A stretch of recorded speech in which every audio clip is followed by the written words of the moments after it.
Joseph అనేది ఒక మంచి పేరు, దాన్ని దాచిపెట్టుకోవాల్సిన అవసరం ఏంది వాడికి? రావణ్ అని వాడికి వాడే పేరు పెట్టుకొని ఎవరెవలేదు నేనే పెట్టుకున్నా స్క్రీన్ నేమ్. నేను ఒక హేతువాదిని అని చెప్పుకుంటున్నాడు కదా.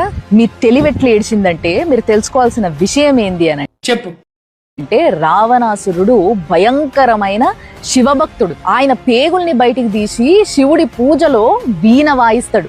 దీన్ని బట్టి మీ ఐడియాలజీ కూడా ఫేక్ అని చెప్పొచ్చు. వీడు బేలు మీద బయటికి వచ్చినా కూడా చేసేది అదే ఫేక్ బూత్ వీడియోలు. ఎంత భయపడుతున్నాను మీకు అర్థమవుతుందా? ఒక 500 మంది పోలీస్ ఫోర్స్ ప్రతిరోజు నా కోసం ప్రజా సమస్యలు పబ్లిక్ అన్ని వదిలేసి వీడొక పరమ లుచ్చా తుచ్చా గుచ్చా ముచ్చగాడు పచ్చి మోస. ఇంట్లో ఒక పందికొక్కు జొరితే ఇంట్లో ఉన్న వాళ్ళందరూ కూడా పందికొక్కు వెనకాలనే పడతారు దాన్ని బయటికి ధర్మేటందుకు.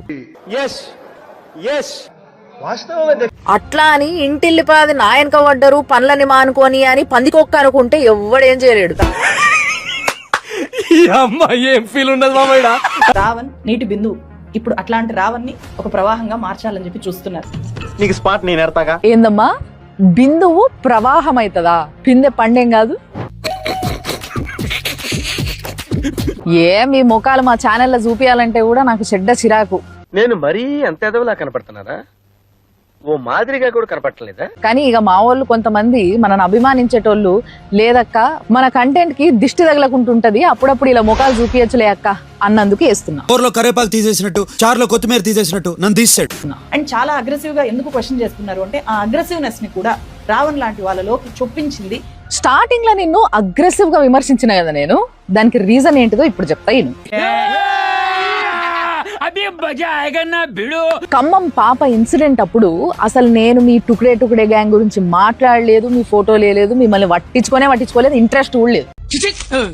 చెత్త మనుషులు చెత్త బతుకులు.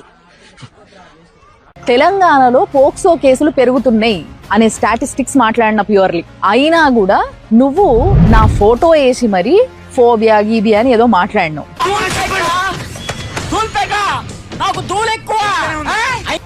నిజానికి చెప్పాలంటే నీకు డికోమోఫోబియా ఉంది. అంటే ఏంటి సార్? అంటే దిక్కుమాలనే ఊహించుకునే ఫోబియా. అంటే దిక్కుమాలనే ఊహించుకునే ఫోబియా. అర్థమవుతుందా బాధ?